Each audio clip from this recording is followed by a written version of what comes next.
Welcome back to Beyond the Basics. In this build we're working on the Airfix Wessex, a kit that really rewards careful preparation and precision.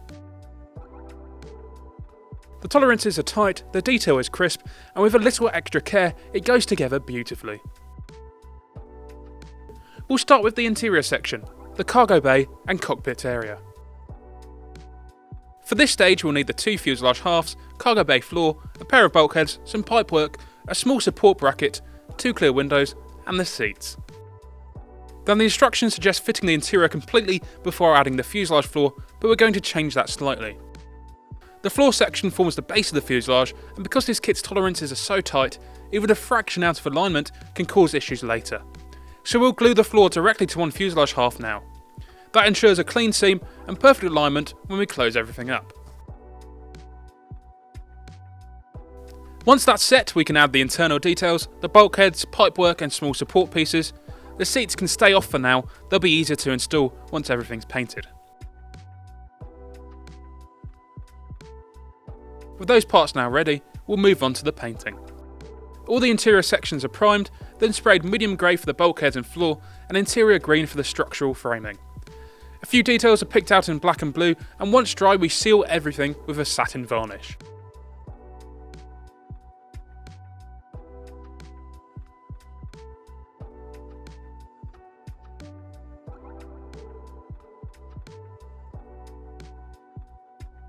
After that, we'll dry brush the raised details with light grey to highlight the texture, and add a subtle panel line wash around recesses to give depth.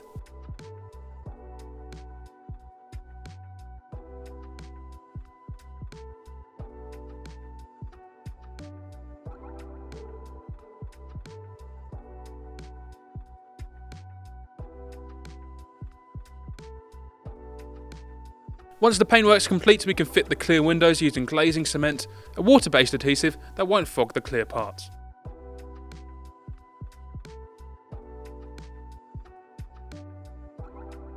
With everything painted and cured, the bulkheads and seating are installed.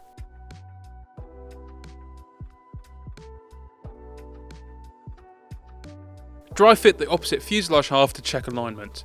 It should close cleanly with no resistance. If it does, we're ready to move on. That completes the first stage, the lower fuselage and interior assembly.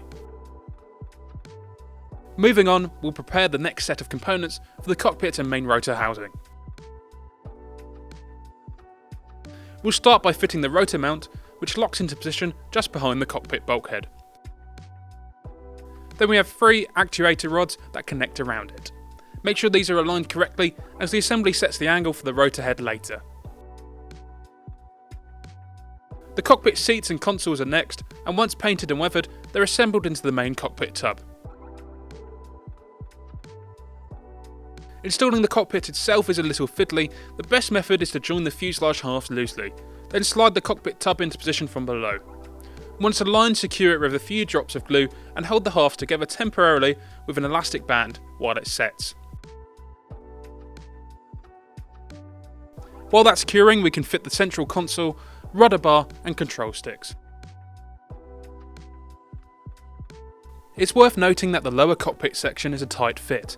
Following the instructions precisely may make it difficult to install, so it could be easier to fit that part afterwards once the cockpit is in place. Now the fuselage halves can be joined permanently.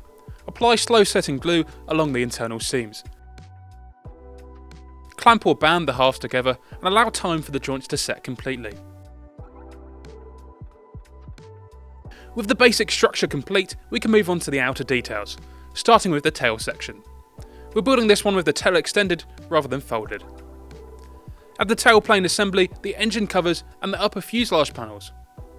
Some smaller details like antennas or vents are best left off until after painting, but we'll fit everything that won't interfere with masking. Before fitting the canopy, add the small instrument panel that mounts inside the clear part. Use canopy cement to avoid fogging and a tiny touch of superglue on the lower corners for extra hold. Mask both the inside and outside edges of the canopy before attaching it to the fuselage. Once those are attached, we're ready to prime the airframe. Use black primer over most of the model and white primer on the areas that will receive the red fuselage stripe. This helps the red appear bright and even. When the primer is dry, mask off the white area and spray the red stripe. Let it cure fully before masking over it for the main camouflage. For the camouflage, we start with the upper green. This is sprayed first, working in light coats to build up colour gradually. Once that's dry, we'll use white tack and masking tape to define the camouflage pattern before applying the grey. It's a time-consuming process, but accurate masking makes a big difference to the final finish. When both colours are down, remove the masking and tidy up any soft edges. Repaint the underside black if necessary for a clean demarcation line. Once we're happy with the paintwork, apply a light gloss coat in preparation for decals. Next, we'll build up the undercarriage. This assembly can be a bit tricky, the struts are delicate and alignment is important, so take your time here. Paint the legs and retraction arms, then secure them firmly into the locating holes with superglue for added strength. The Wessex comes with markings for several versions, but we're building one of the standard schemes. Apply the decals carefully over the gloss surface using decal softener where needed.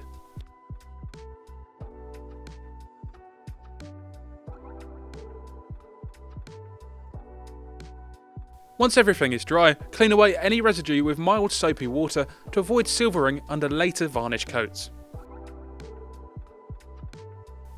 With decals sealed under a coat of clear lacquer, we can start adding the smaller components. The pipework beneath the fuselage is painted gunmetal. The winch unit fits neatly above the undercarriage. Superglue works well here for a strong bond. The tail rotor assembly and tail cone go on next. These fit cleanly and usually don't require glue. At this stage the model becomes quite fragile, so it's best to leave small parts like these until after decaling. Finally, we can attach the main exhaust stacks. Each one comes in 2 halves. Clean up the joints carefully and thin the edges slightly for realism. Paint them black, then dry brush with silver, copper and a touch of titanium to create a heat-stained metal effect. These press fit securely into position.